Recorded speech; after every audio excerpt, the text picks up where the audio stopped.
ثانی جسنین قرآن نے صحابہ تو نبی کی انتقال پر ایسے بے ہوش ہو گئے، انہیں پتہ ہی نہیں، ہمارے لب نہیں چل رہے، سوچ استعمال نہیں ہو رہا۔ ابوبکر صدیق نے انہیں بھی تسلی دی، من کان یعبد محمد فإن محمدا قد مات ومن کان یعبد اللہ فإن اللہ حی لا یموت۔ جو محمد کریم کی عبادت کیا کرتا تھا وہ جان لے نبی دنیا سے جا چکے، اور جو اللہ کی عبادت کیا کرتا تھا وہ جان لے اللہ زندہ ہے، اللہ پر کبھی موت نہیں آئی۔ اللہ نے زینت بخشی ہے افلاک کو روشن تاروں سے، اللہ نے زینت بخشی ہے افلاک کو روشن تاروں سے، اسلام نے عزت پائی ہے محبوب خدا کے یاروں سے۔ اور پوچھو تو ذرا کیوں خفا ہوتے ہو ان اغیاروں سے، تعریف صحابہ ثابت ہیں قرآن کے 30 پاروں سے۔ ابو بکر و عمر ہے سمع و بصر، عثمان و علی ہے قلب و جگر، حضرت کے ہیں منظور نظر، پھر کیوں نہ ہو محبت ان چاروں سے۔ اور جسے صدیق کی صداقت کا اعتراف نہیں، جسے صدیق کی صداقت کا اعتراف نہیں، لاکھ سجدے کرے یہ گناہ معاف نہیں۔ دل میں بغض صدیق ہو بدن پہ حج کا لباس، تیرے نصیب کے چکر ہے یہ طواف نہیں۔ میرے واجب الاحترام قابل احترام دوستوں، ساتھی، بزرگوں، قرآن پاک کی جو آیت اور احادیث نبویہ میں سے جو حدیث پاک تلاوت کی گئی ہے، بارگاہ الہی میں دعا ہے کہ خالق کائنات، مالک لم یزل، رب السماوات والارض، قرآن و سنت کے مطابق کہنے کی، قرآن و سنت کے مطابق عملی زندگی بسر کی توفیق عطا فرمائے۔ اسلامی سال کا مہینہ جمادی الثانی چل رہا ہے، اور اس مہینے کی مناسبت سے خلیفہ اول، خلیفہ بلا فصل سیدنا ابوبکر صدیق رضی اللہ تعالیٰ عنہ کی زندگی اور فضیلت، منقبت، شان، عظمت اور رفعت پر کچھ بات چل رہی ہے۔ اسی سلسلے کی کڑی کو مزید آگے بڑھاتے ہوئے، جوڑتے ہوئے، آج کی نشست میں بھی کچھ مختصر فضائل اور واقعات رکھے جائیں گے۔ بارگاہ الہی میں دعا ہے کہ خالق کائنات، مالک لم یزل، رب السماوات والارض، قرآن و سنت کے مطابق کہنے کی اور قرآن و سنت کے مطابق عملی زندگی بسر کی ہم سب کو توفیق عطا فرمائے۔ اللہ تعالیٰ نے 18,000 قسم کی مخلوقات کو پیدا فرمایا، اور پھر 18,000 مخلوقات میں اللہ تعالیٰ نے جن کے سر پر شرف اور مقام اور فضیلت اور عظمت اور برتری کا تاج رکھا وہ حضرت انسان ہے۔ پھر انسانوں میں اللہ تعالیٰ نے جن کے سر پر فضیلت کا، شرف اور مقام اور عزت کا، بلندی کا تاج رکھا وہ حضرات انبیاء کرام ہیں، جسے قرآن کریم کے اندر بھی اللہ تعالیٰ نے فرمایا اولئک الذین انعم اللہ علیہم من النبیین والصدیقین والشہداء والصالحین۔ تو اللہ تعالیٰ نے انبیاء کرام کے سر پر شرف اور مقام اور برتری اور عظمت کا تاج رکھا۔ پھر اللہ تعالیٰ نے تمام انبیاء میں جس نبی کے سر پر امامت کا، افضلیت کا، برتری کا، رفعت کا، بلندی کا، ختم نبوت کا تاج رکھا وہ میرے اور آپ کے آقا و مولا سید الانس والجنات، سید المرسلین والمعصومین، خاتم النبیین والمرسلین، جناب نبی کریم صلی اللہ علیہ وسلم کی ذات عالی ہے۔ اور پھر نبیوں کے بعد اللہ تعالیٰ نے اس انسان پر جن کے سر پر تاج اور شرف اور عزت کا مقام اور مرتبہ رکھا، اس کو اور اس جماعت کو حضرات صحابہ کرام رضوان اللہ تعالی علیہم اجمعین کہا جاتا ہے۔ کنتم خیر امت اخرجت للناس، بہترین امت ہو تمام امتوں میں، تمام انسانوں میں، تمام لوگوں میں، تمام کائنات میں انبیاء کے بعد سب سے برتر اور بالا، افضل و اعلیٰ، عرفہ مقام رکھنے والے وہ حضرات صحابہ کرام رضوان اللہ تعالی علیہم اجمعین۔ پھر حضرات صحابہ کرام میں جو سب سے بلند و بالا مقام اور مرتبہ رکھنے والے، افضلیت کا اور امامت کا اور خلافت کا مقام رکھنے والے ہیں، وہ سیدنا ابو بکر صدیق رضی اللہ تعالیٰ عنہ کی ذات عالی ہے۔ آپ خلیفہ اول ہے، اول الصحابہ ہے، آپ سید الصحابہ ہے، آپ امام الصحابہ ہے، جانشین رسول ہے، خلیفۃ الرسول ہے، فناف الرسول ہے، وارث مصلی رسول ہے، آپ سیدنا ابو بکر صدیق رضی اللہ تعالیٰ عنہ۔ اتنا بلند و مقام کہ نبی علیہ السلام نے ایک موقع پہ فرمایا، اے ابو بکر، عالم ارواح میں، یہ بات بھی یاد رکھیں، 4 قسم کے عالم ہیں، ایک عالم ارواح، ایک عالم دنیا، ایک عالم برزخ، ایک عالم آخرت۔ جو اللہ نے قرآن میں کہا، سورہ فاتحہ میں ہم پڑھتے ہیں الحمدللہ رب العالمین، اللہ سارے عالم کا رب ہے، ساری کائنات کا رب ہے۔ یہ عالمین کہا، عالم ارواح ہو، عالم دنیا ہو، عالم برزخ ہو، عالم آخرت ہو۔ عالم ارواح جہاں روح جمع ہے، ابھی دنیا میں وہ روح آئی نہیں، اس کو عالم ارواح کہا جاتا ہے۔ عالم دنیا جہاں ہم اور آپ آباد ہیں، ہم رہ رہے ہیں، جی رہے ہیں، یہ عالم دنیا ہے۔ پھر یہاں سے ہماری روح چلی جائے گی، کوچ کر جائے گی، انتقال کر جائے گی، اس کا نام عالم برزخ ہے۔ اور پھر وہاں سے روز محشر ہم اٹھا کر جہاں پہنچیں گے، اس کا نام عالم آخرت ہے۔ بالفاظ دیگر، عالم ارواح انتظار کی جگہ، عالم دنیا کام کی جگہ، عالم برزخ آرام کی جگہ، اور عالم آخرت انعام کی جگہ۔ یعنی صحیح اگر کام کر لیا تو یہ پھر سارے مراحل ہمارے لیے آسان ہیں۔ تو نبی صدیق کو فرما رہے ہیں کہ عالم ارواح میں میری اور آپ کی روح نے دوڑ لگائی تھی۔ اے ابو بکر، میری روح نے اور آپ کی روح نے دوڑ لگائی تھی، اور میری روح جو ہے وہ آپ کی روح سے آگے نکل گئی۔ وہاں پر بھی نبی صدیق کے ساتھ نظر آ رہے ہیں۔ قرآن کریم نے اسی لیے فرمایا، محمد الرسول اللہ والذین معہ اشداء علی الکفار۔ محمد اللہ کے رسول ہے صلی اللہ علیہ وسلم، والذین معہ، اور وہ لوگ جو نبی کے ساتھ ساتھ رہے ہیں۔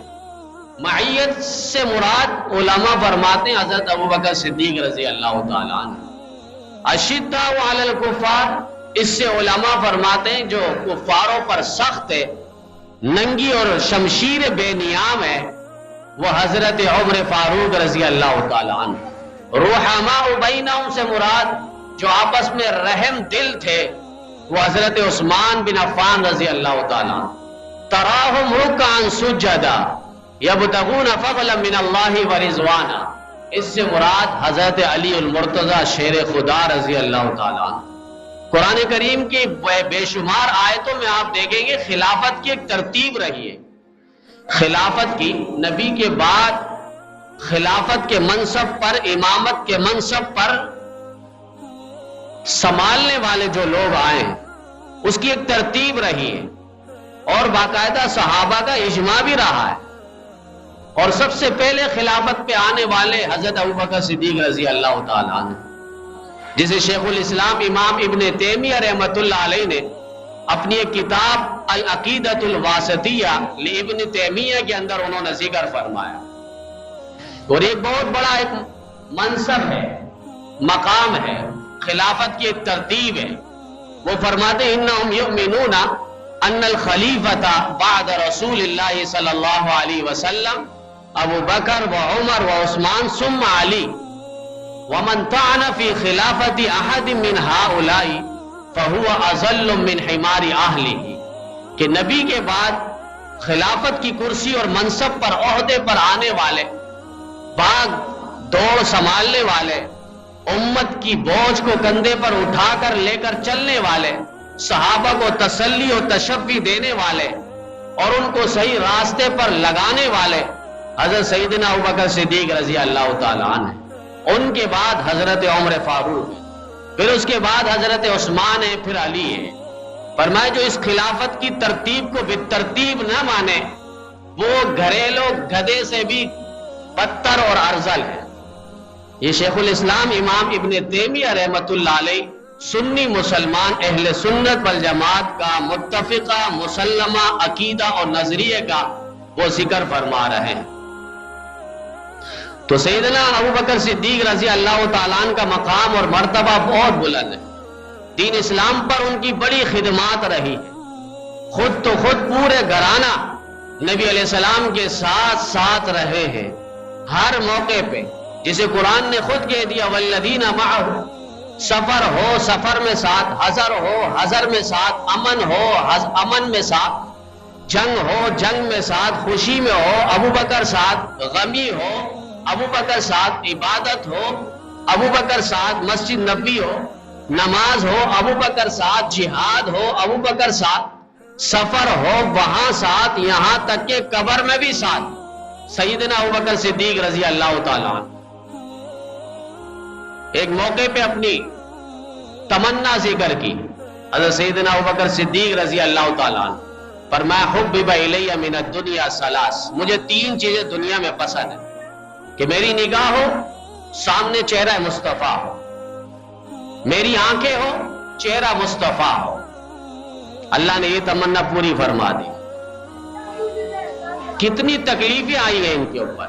سب سے پہلے اسلام کی دعوت نبی علیہ السلام نے دی، نبی سے وہ دعوت لے کر، وہ تعلیم لے کر، وہ تبلیغ لے کر پھر مشرکین مکہ کے پاس پہنچ گئے، اور وہاں جا کر انہوں نے ایک اللہ کی وحدانیت کی تبلیغ کی، دعوت دی، تعلیم دی، جس کے نتیجے میں ان پر سارے کفار اور مشرکین ٹوٹ پڑے، اور بے ہوشی کے عالم میں دودھ پیش کیا گیا، پانی پیش کیا گیا، شربت بنا کر پیش کیا گیا، لیکن انہوں نے سب کو رد کیا۔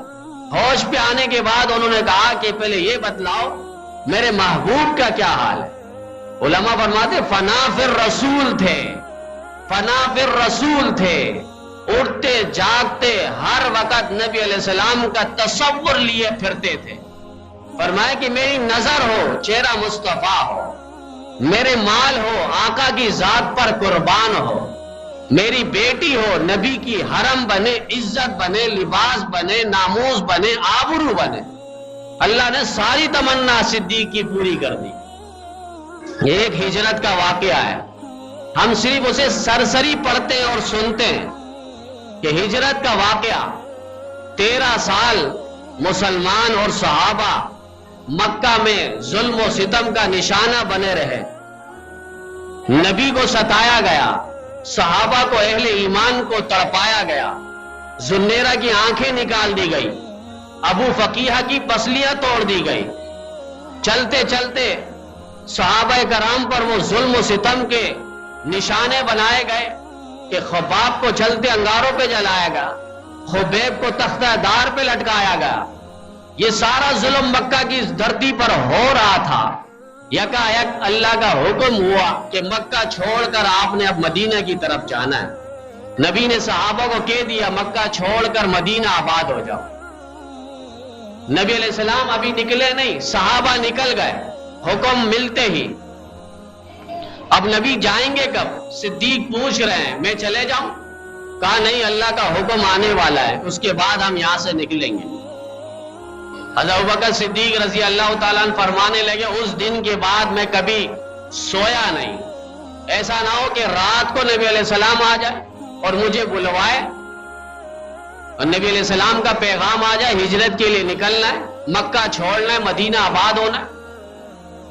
ایک رات مشرکین 100 ننگی تلوار لے کر نبی علیہ السلام کے گھر کا محاصرہ کیا ہے, آ گئے گرفتار کرنے کے لیے. سارے باہر ہاتھ باندھ کر کھڑے ہو گئے.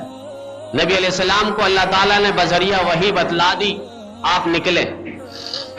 حضرت علی المرتضی رضی اللہ تعالیٰ عنہ کھڑے سو رہے تھے ساتھ, ان کو بلوایا اور کہا کہ آپ یہاں آرام کریں, میرے بستر پر سو جائیں, اور یہ امانتیں ہیں, یہ ساری امانتیں صبح اٹھنے کے بعد دے دینا, اور مجھے مدینے میں مقام قبا میں آ کے ملنا.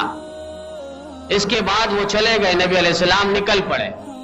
یہاں سے نبی علیہ السلام نے سورہ یاسین کی تلاوت کی, اور وَجَعَلْنَا مِن بَيْنِ أَيْدِيهِمْ سَدًّا وَمِنْ خَلْفِهِمْ سَدًّا فَأَغْشَيْنَاهُمْ فَهُمْ لَا يُبْصِرُونَ.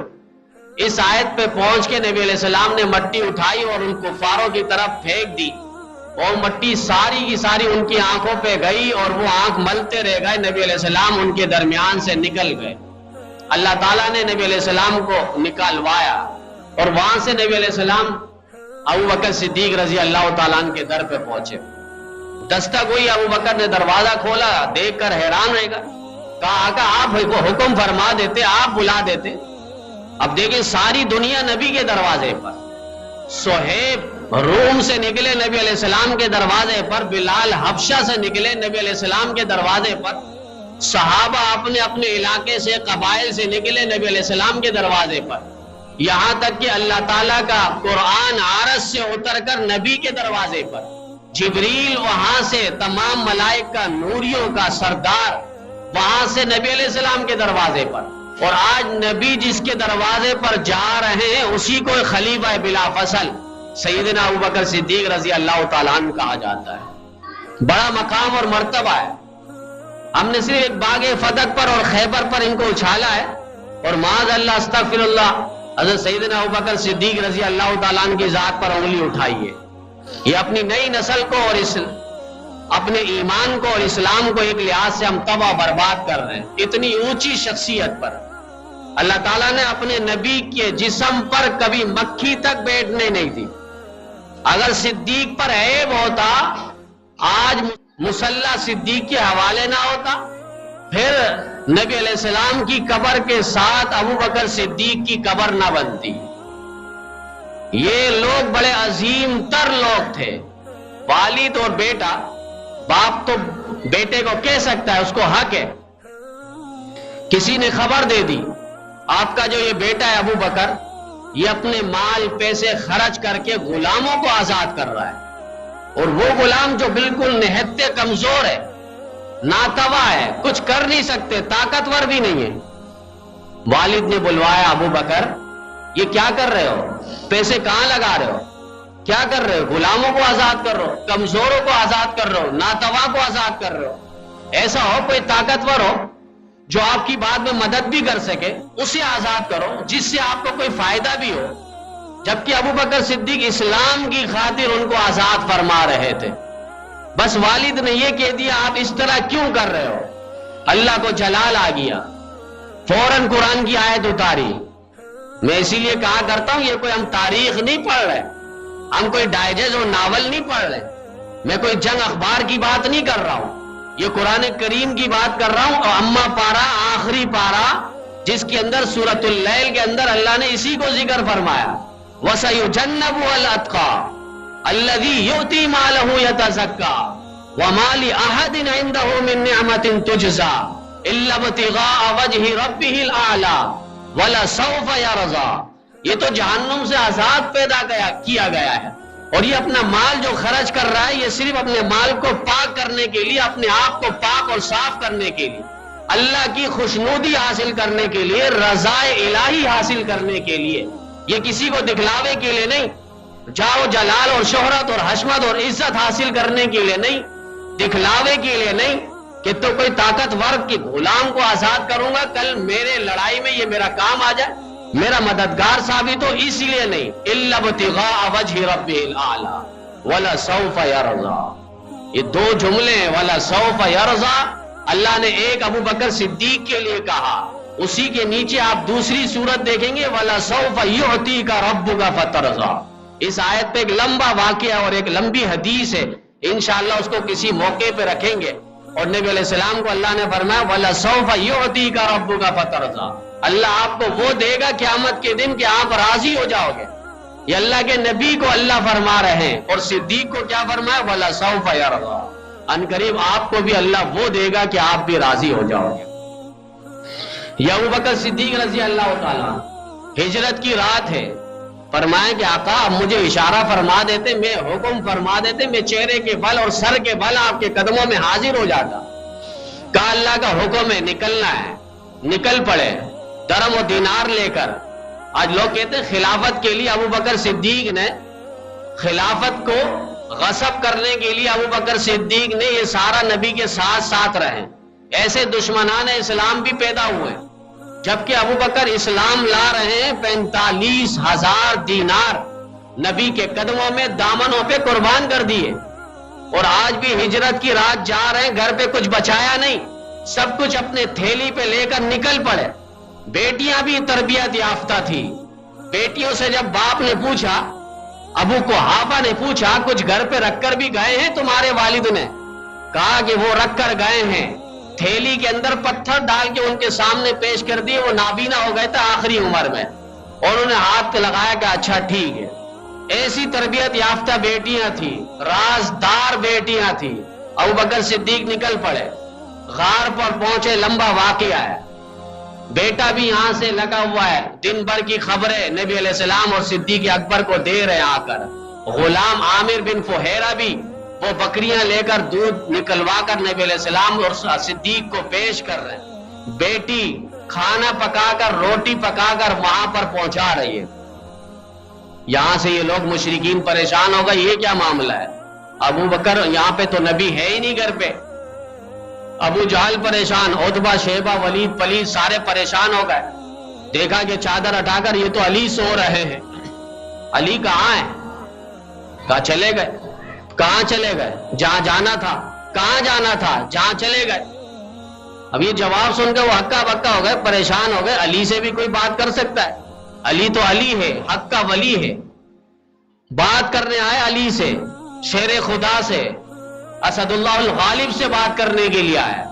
کہا نبی کہاں ہے؟ علی چلے گئے۔ کہاں چلے گئے؟ جہاں جانا تھا۔ کہاں جانا تھا؟ جہاں چلے گئے۔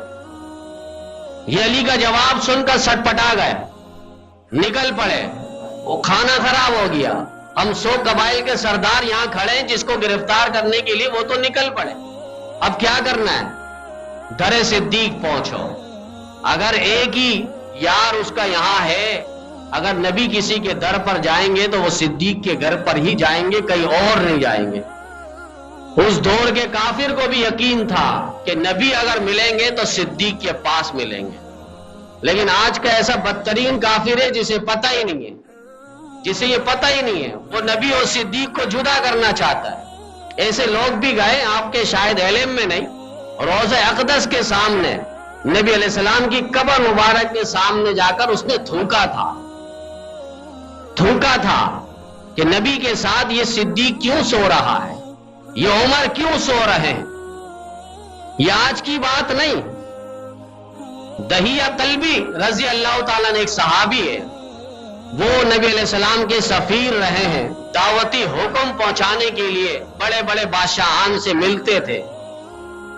کیسر روم جو بادشاہ گزرا ہے اس کا نام ہرقل تھا، مذہباً وہ عیسائی تھا۔ اس کے پاس پہنچا دعوت دینے کے لیے، اس نے اپنے کمرے پہ لے گیا اور اس میں بہت ساری شبیہیں بنی تھی۔ اب اس ہرقل بادشاہ نے ایک شبیہ دکھائی اور کہا کہ یہ کس کی طرح ملتا ہے؟ کہا نبی علیہ السلام کی طرح۔ شبیہ لٹکی ہوئی تھی۔ کہا ان کے آس پاس جو دو ہے یہ کون ہے؟ کہا یہ ابو بکر اور عمر ہے۔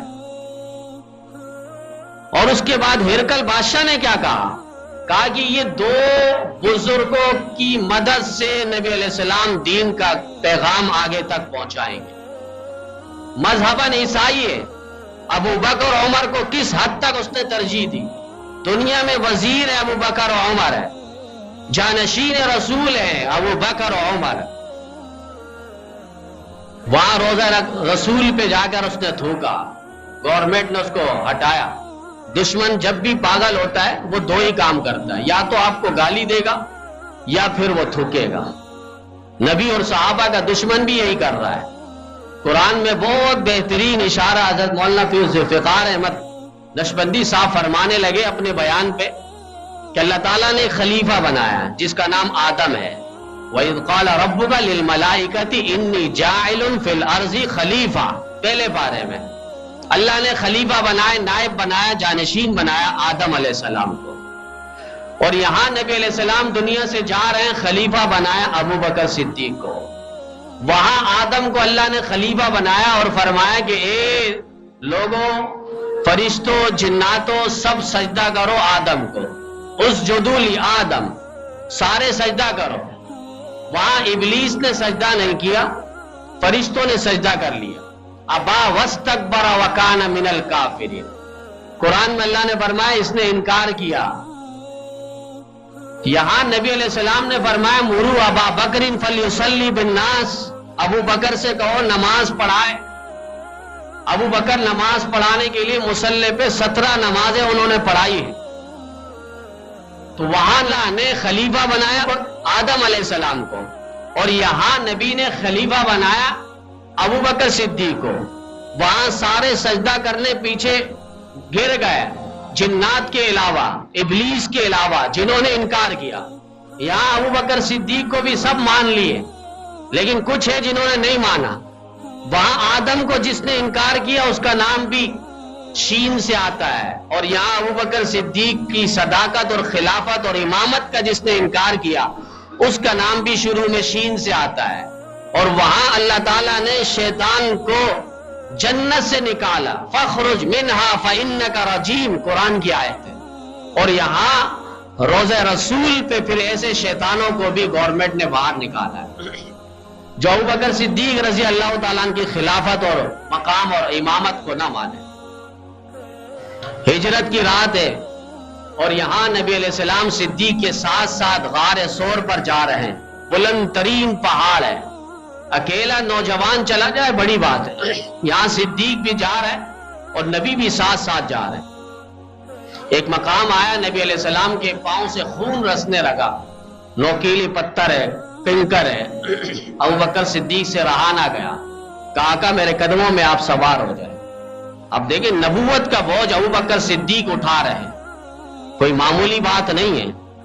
بڑے بڑے پہلوان آئے اور جس کا عرب میں بڑا نام تھا، کوئی اس سے ٹکرا نہیں سکتا تھا، اور نبی علیہ السلام سے آ کر کہنے لگا مجھ سے کشتی کرے، اگر مجھے آپ نے بچھاڑ دیا میں کلمہ پڑھ لوں گا.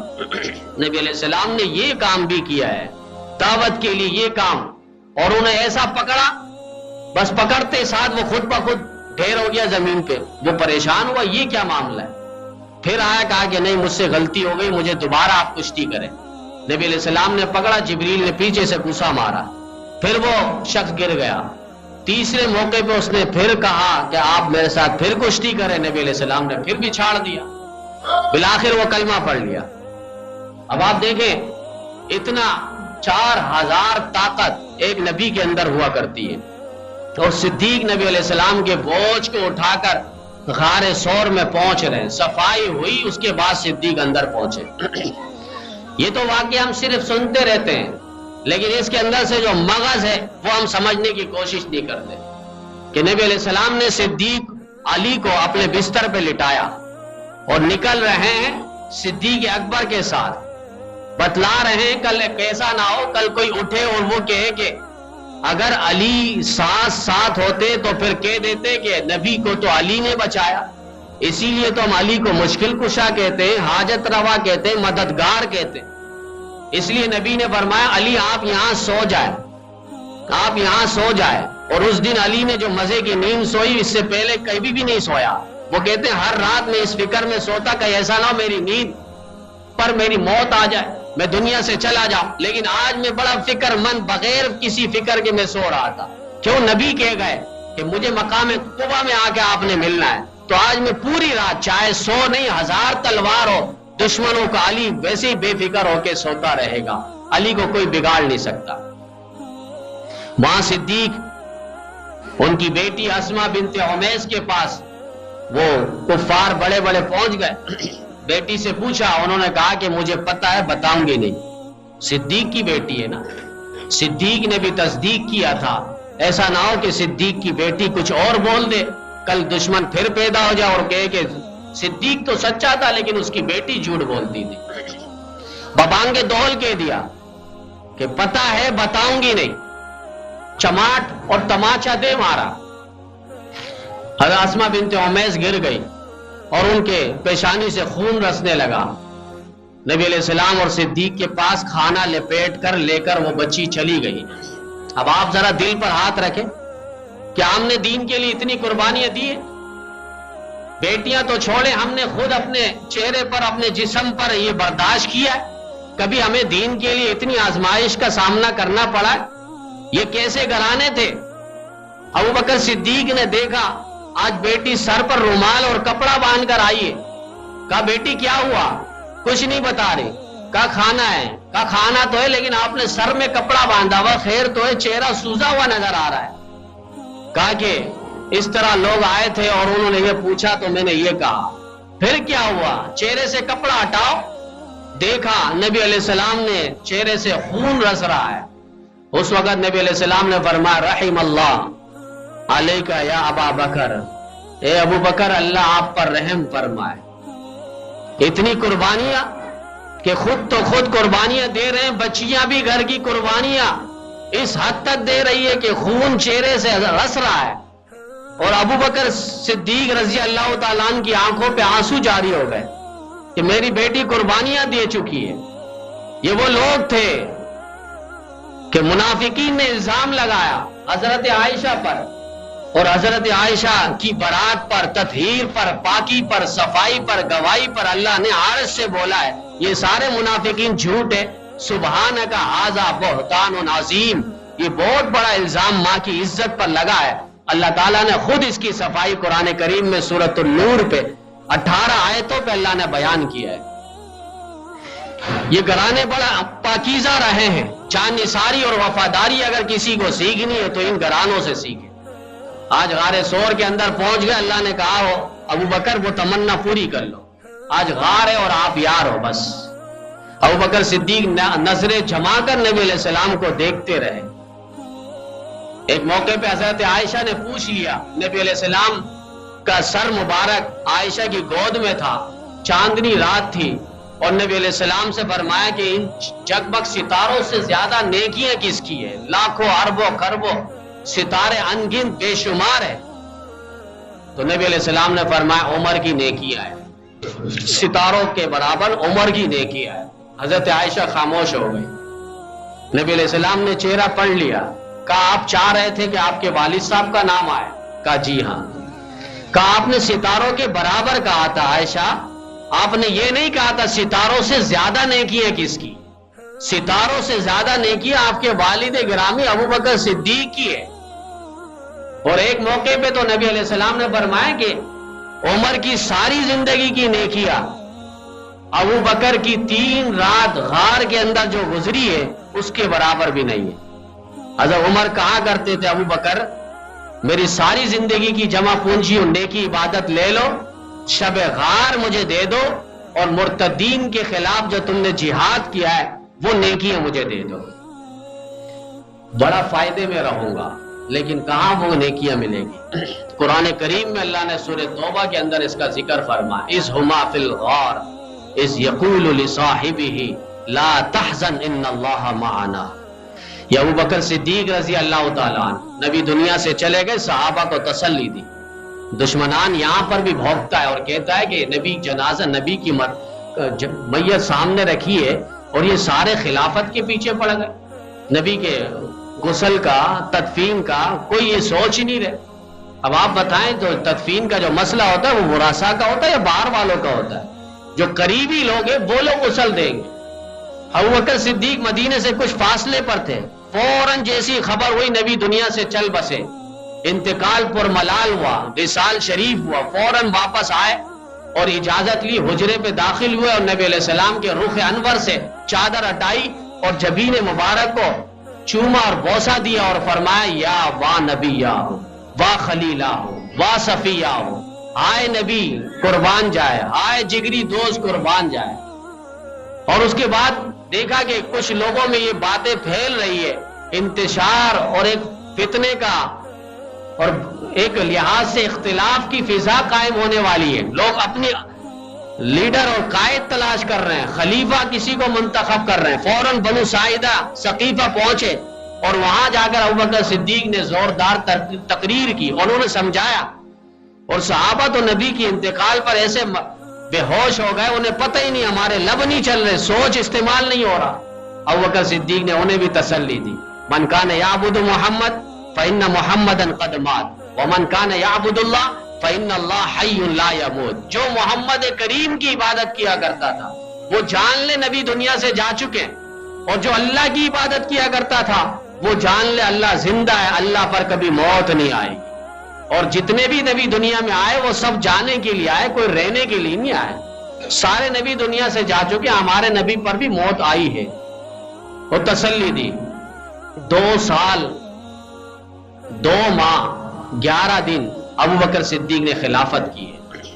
پہلے دن خلافت پہ آتے ہی نکل پڑے، گٹھری باندھ کر، سامان باندھ کر۔ حضرت عمر حضرت علی ملاقات ہو گئی راستے پہ، کہاں جا رہے؟ کہا گھر بھی تو سنبھالنا ہے، فکر معاش بھی تو ہے۔ کہا آپ تو امت کی فکر لیے ہیں، آپ تو خلافت پر ہو۔ کہا میرے کو گھر بھی تو چلانا ہے۔ کہا اس کا ہم بندوبست کرتے، بیت المال سے 2 درہم روزانہ ابوبکر صدیق کو ملا کرتا تھا۔ 2 درہم۔ ہم اور ہمارے حکمران ذرا سوچے تو صحیح، دنیا سے جا رہے ہیں، یہ 11 لاکھ مربع میل کا حاکم اور جرنیل۔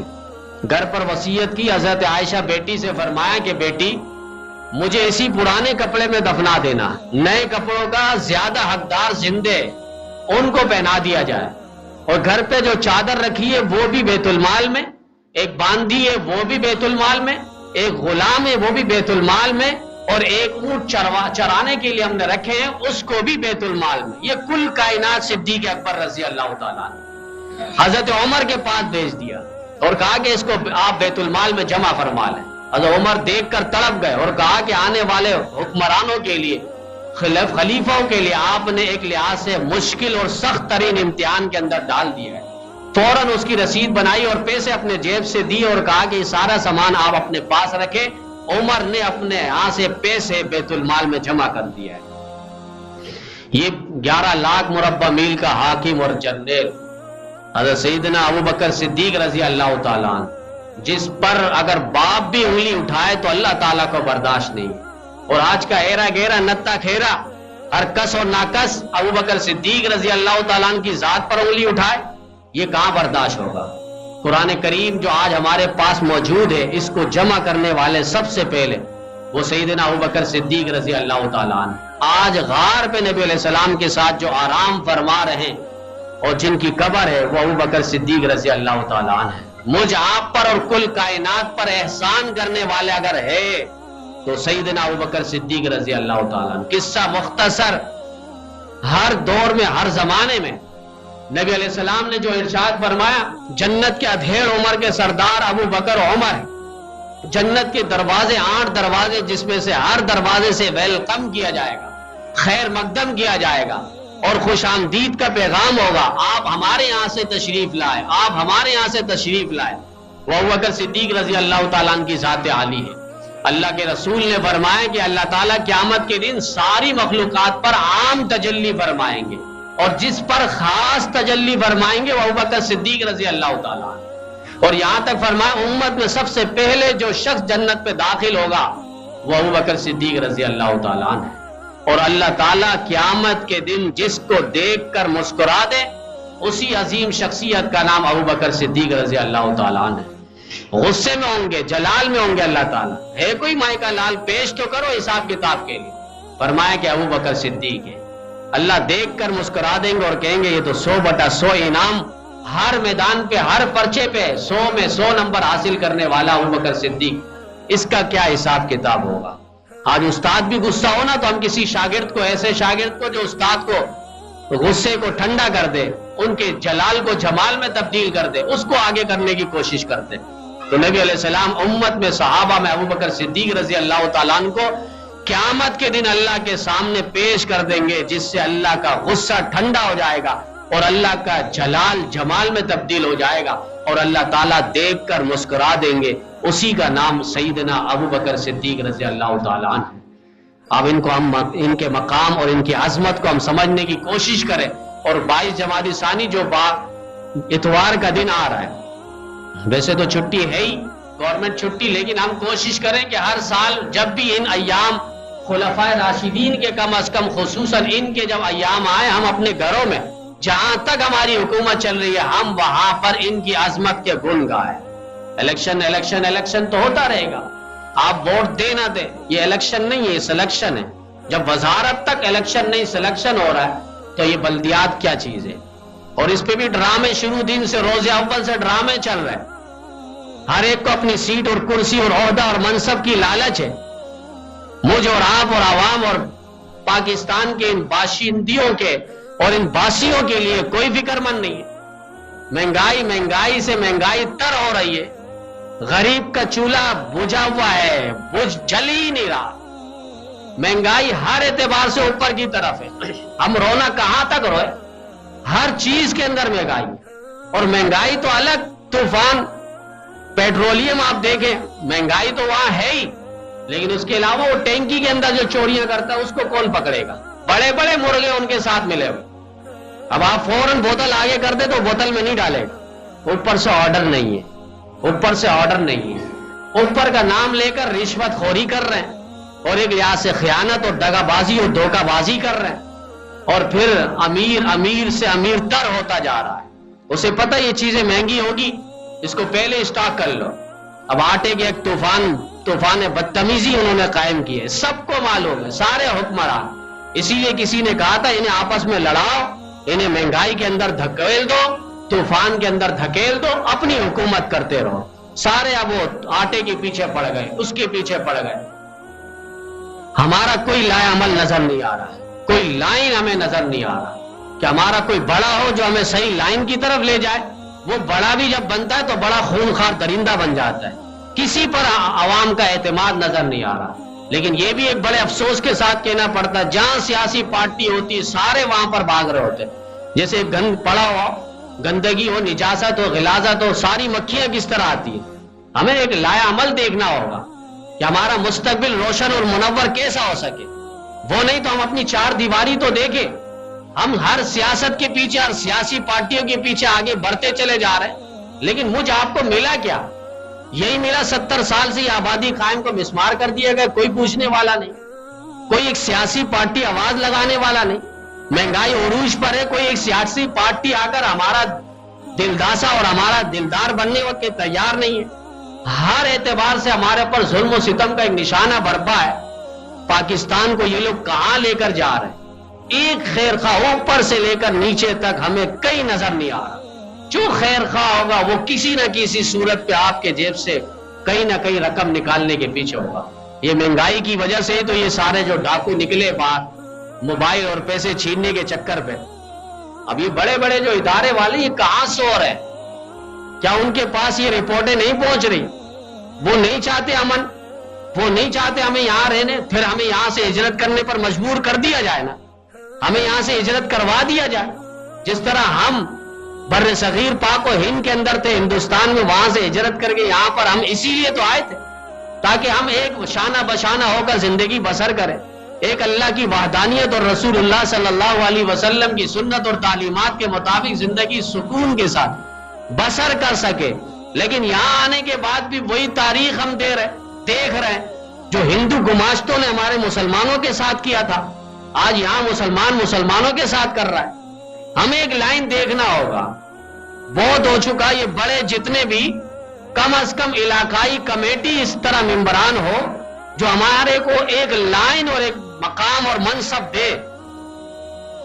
آہستہ آہستہ یہ ہوا چلے گی. جس طرح کوئٹے پہ ہوا چلتی ہے تو کراچی ٹھنڈ اور سردی کا شکار ہو جاتی ہے، اسی طریقے سے کوئی ایک لائے عمل ہم جب طے کریں گے، جس طرح مسجد کے اندر الحمدللہ نکاح ہو رہا ہے، اب اس کی برکت سے کئی مساجد کے اندر یہ نکاح مسنون عمل جو ہے وہ ہو رہا ہے. دیکھنے میں ہمیں ایک چھوٹا عمل لگتا ہے کہ ایک چھوٹا عمل ہے، سنت ہے، کیا ہو گیا، لیکن یاد رکھیں من تمسک بسنتی عند فساد امتی فلہ اجر 100 شہید. نبی علیہ السلام نے فرمایا جو میری امت میں ایسے جب بگاڑ پیدا ہو جائے، فتنے کا زمانہ ہو، اور اس وقت ایک سنت کو کوئی زندہ کر لے، اس کے ساتھ چمٹ جائے، 100 شہیدوں کا اجر و ثواب ملتا ہے. ایک سنت پر 100 شہیدوں کا اجر و ثواب. اور یہ فضا پورے عالم، پورے پاکستان پر، سکھر پر، مضافات پر، پنجاب تک یہ آوازیں پہنچ رہی ہے، اور وہاں باقاعدہ سنتوں کا اہتمام اسی انداز میں ہو رہا ہے. تو اسی طریقے سے ہم جب ایک لائن منتخب کریں گے، کسی طریقے سے مہنگائی ختم ہو، یہ پریشانی ختم ہو، انشاءاللہ یہ فضا آگے تک پہنچے گی. ہمیں ضرورت ہے ہم اپنے آپ کو دیکھیں، کسی سیاسی پارٹیوں کے پیچھے نہ جائیں اور اپنے ووٹ کو غلط استعمال نہ کریں. اور دوسری بات میں نے جسے پہلے بتایا، ووٹ دے نہ دے، جسے آنا ہے پہلے جو سلیکشن ہو چکا وہ میئر کراچی بنے گا، وہ میرا کراچی بنے گا، وہ میئر کراچی بنے گا. ہم جتنا بھی شور شرابہ کرتے رہے اور ڈھول باجے بجاتے رہے اور موسیقی اور میوزک اور نظمیں بجاتے رہے، اس سے کچھ نہیں ہونا. جو پہلے ہونا ہے، جو ہمارے بڑے پہلے جنہوں نے وزارت پہلے کسی اور کو دے دی تھی بغیر کسی ووٹنگ کے، الیکشن کے، نام کا الیکشن ہوا تھا اور کام کا سلیکشن پہلے ہوا تھا. اسی طرح سلیکشن پہلے ہوا ہوگا. اگر ووٹ ہوا، الیکشن ہوا، تو مجھے آپ کو اپنا وقت قیمتی اور اپنا جانوں کی قیمتی سودا اس کا نہیں کرنا ان چیزوں کے پیچھے پڑ کے. ہاں، کوشش یہی ہو کہ جو بھی آئے بس دعا کرے اللہ تعالیٰ اس کو کراچی کو ہر اعتبار سے اور عوام کو سمجھنے کی اور ان کے بنیادی مسائل کو حل کرنے کی اور کراچی کو واقعی کراچی بنانے کی اللہ تعالیٰ انہیں توفیق عطا فرمائے. وآخر دعوانا الحمدللہ.